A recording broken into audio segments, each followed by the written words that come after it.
Hey guys, I'm here at a secret location in California with Case, who's behind the camera. How's it going?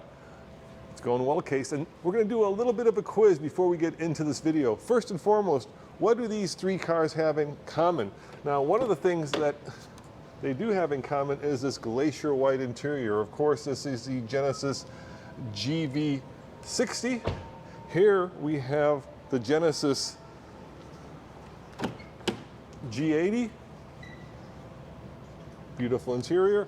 And over here we have the brand new, and this is the car we're going to be talking about, Genesis GV70. So what do they all have in common, Case? So besides the fact that they all have the glacier white interior, which only comes on a certain class of Genesis vehicles. And what is that, Case? It's the all-electric models. That's an option on electric Genesis products. Yep, and Genesis now has said that by 2025, all the new cars they're going to introduce are going to be electric, and this is one of those new cars. It's the GV70. Now, Case, let's talk about Genesis. As you know, Genesis is the luxury brand of Hyundai, a Korean car company. It's basically what Lexus is to Toyota, what Acura is to Honda.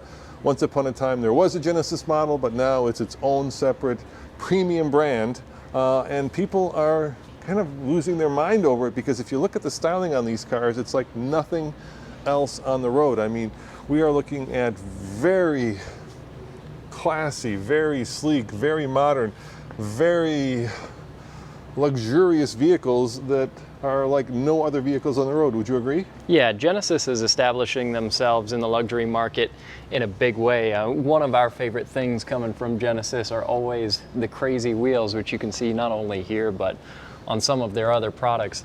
I feel like these cars have to have some of the most unique wheels maybe ever. Yeah, I agree. The design language is completely unique, and there's something else that's completely unique about the new GV70.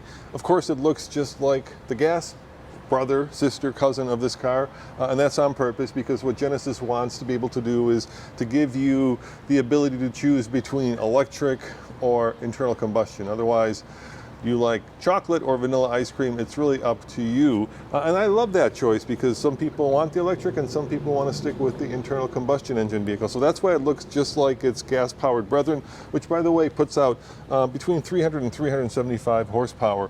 But there's another very unique thing about this, and that case is, of course, where it's built. Yeah, so it's actually going to be built in Alabama, right? In Birmingham? Yeah, it's going to be the first Hyundai product, Genesis product in this case, it's going to be built in America.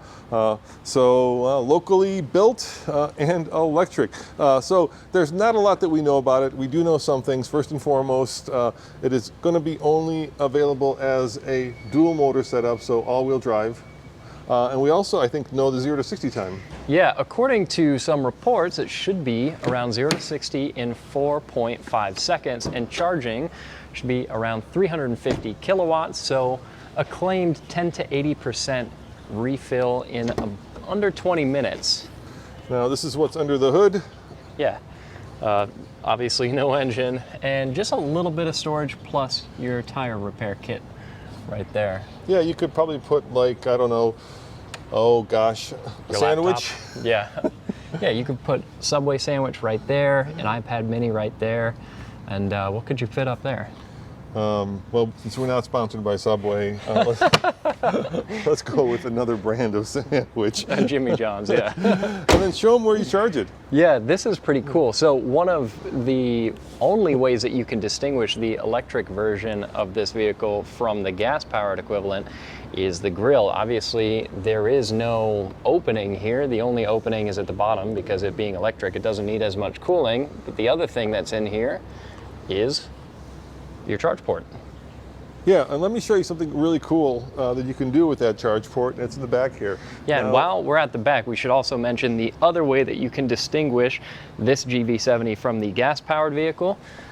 There's no exhaust ports, but other than that, there's not even a badge on the back that says electric. And actually, this is kind of unique. I did the same thing when I first walked up to this, but there's your button. Yeah, everything has been rethought. It makes a lot of sense, huh? Yeah. Tell you what, I'm going to take the camera, and why don't you show them vehicle to load? Yeah, so underneath here, we have our charger and also this vehicle to load adapter.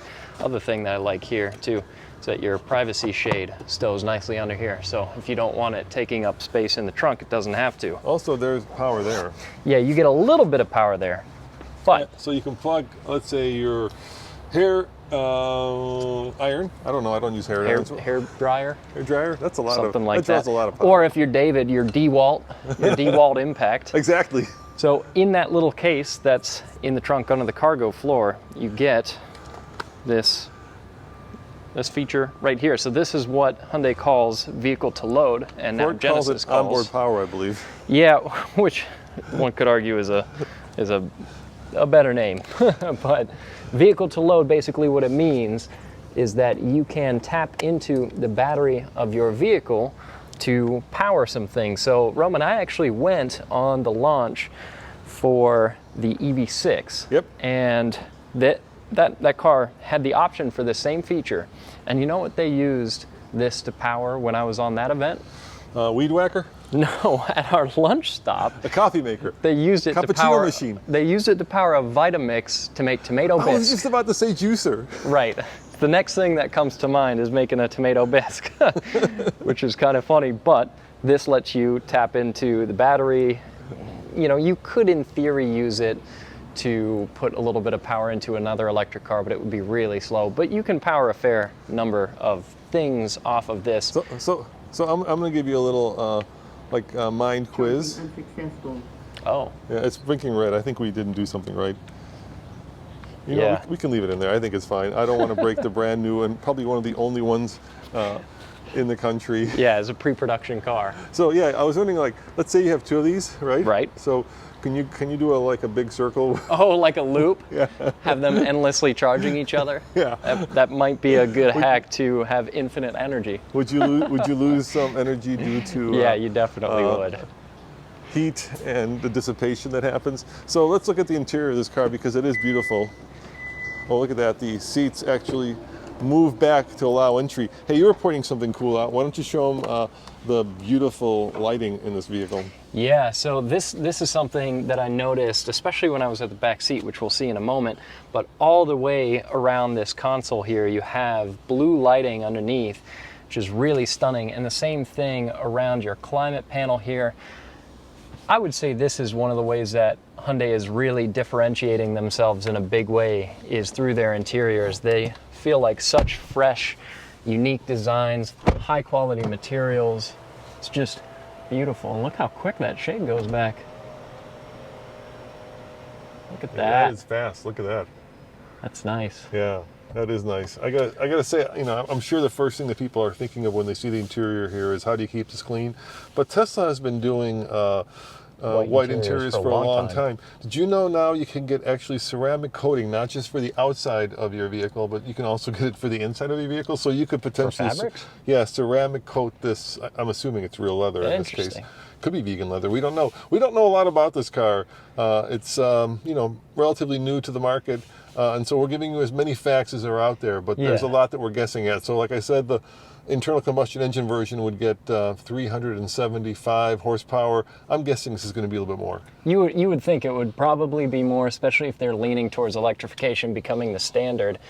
And yeah, not tons of information that they're giving us. We haven't been told what the battery capacity is, haven't been told power output or pricing, but this is mostly just a design preview, and there's, even with just the design, a lot to look at. The car's ready. For us, it's the design preview. Yeah. The car is in the design preview. Let me show you something else that's pretty cool.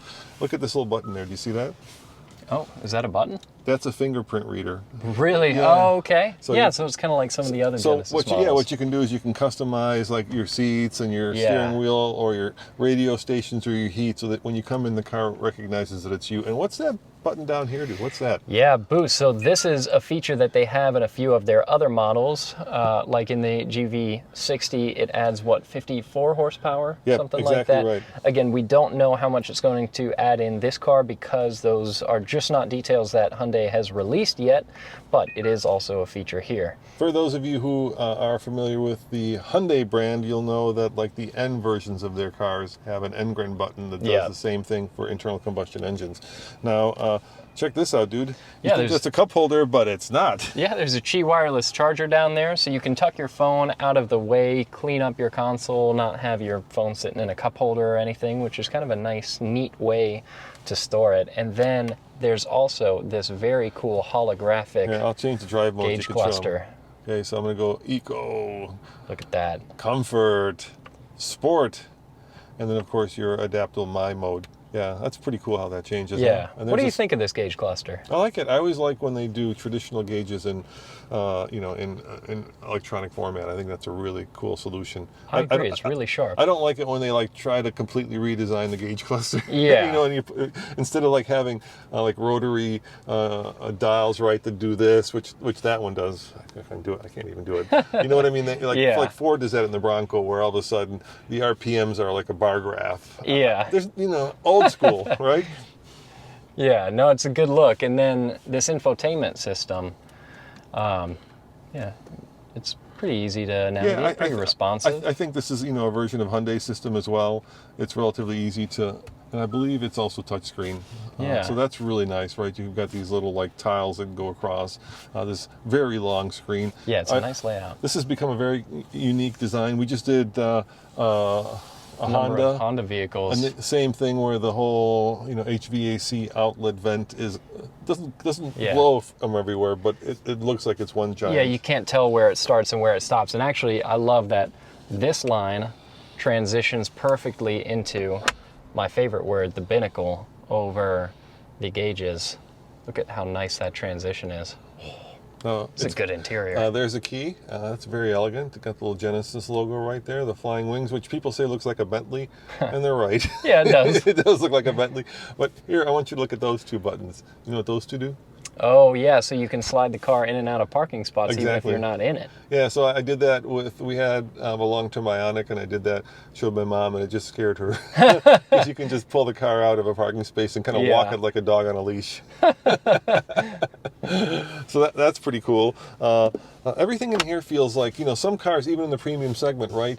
You can tell there's a little bit of cost cutting, right? You look at especially these door pockets tend to be plastic, but I look at this door pocket and it's actually soft touch material. Yeah, I was stunned by that when we were first walking around this car. Usually this part of a door is the cheapest kind of material that you can get, but shockingly enough, this is soft touch. So every one of these materials in this interior is really, as good as you would hope it could be. Here, you want to try sitting in the back, see how you feel?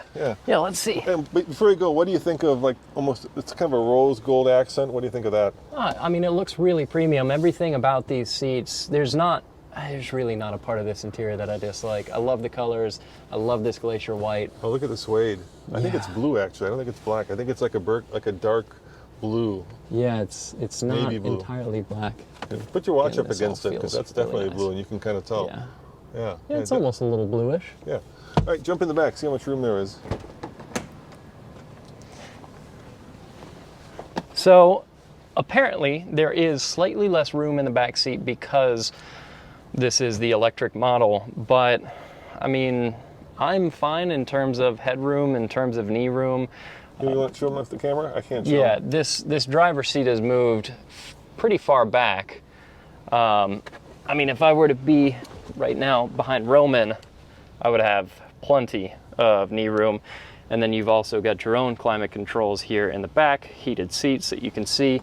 2 USB-A's, which I'm kind of surprised by. I would think that they would be running USB-C's, but you do still have power in the back. And yeah, overall, it's a nice place to sit. I wouldn't be upset if I had to be back here for a road trip. We've also got shades on the windows. Of premium electric vehicles has become very popular, right? I just went and looked at the Mercedes-Benz EQE SUV, and that's what it's called. Yeah, which is a hell of a name. It is, yeah. Tommy was just driving the Q4 e-tron, which is also a crossover SUV that's all electric. BMW, of course, has the new iX models that also compete in this segment. So this is becoming a very popular segment with premium vehicles that have become electrified. And I like the fact that they didn't give it a weird name, right? They just called it the electric version of the regular car. Yeah, exactly. And they're normalizing the fact that these are going to be electric vehicles, that they're not going to be gas powered, which is why they didn't give it some special unique name, call it the GV70, something else. They're just calling it a regular GV70 electric because that's going to be the plan moving forward. The Ultra Lightning Bolt. Yeah, exactly. Something like that. Although that wouldn't be a terrible name, I wouldn't mind that. Well, I couldn't go with Lightning Bolt because that's too close to Bolt, right? Yeah. So what do you think? You like it? I love it. I think it's really beautiful. I love how premium everything feels. I especially like the light design, right? This is such a cool element because it's aerodynamic, and yet they've managed to make something that's aerodynamic, which is hard, very distinct as well. And look at this cut line. Like, that can't be easy to do, right? Yeah, right on top of this body line. Yeah, that's got to be, because I mean, look how well these match up too, right? Usually, and I don't want to pick on Tesla fans, but we had a Tesla Model Y, and I can promise you, these body lines were. Yeah, the gaps were not like that. No, they were not like that whatsoever. And this is pre-production too. Yeah. Anyway, there you have it, coming into production in December in Alabama. So made in America. And this is a segment that is heating up. And as soon as we, of course, have more information on it, like range, which we don't have, like you said, we don't have battery size. We do know how fast will it charge. We know that. Yeah, so about 10 to 80% in under 20 minutes if you're at 350 kilowatts, which is hard to find, but 800 volt architecture, 350 kilowatt, if you're at the Electrify America and you see that big 350. So we'll have all that information over at alltfl.com. Case, thank you for this walk around. Thank you guys for joining us for a few minutes, and let us know in the comments below, is this something that you like, or would you go with the gas powered one?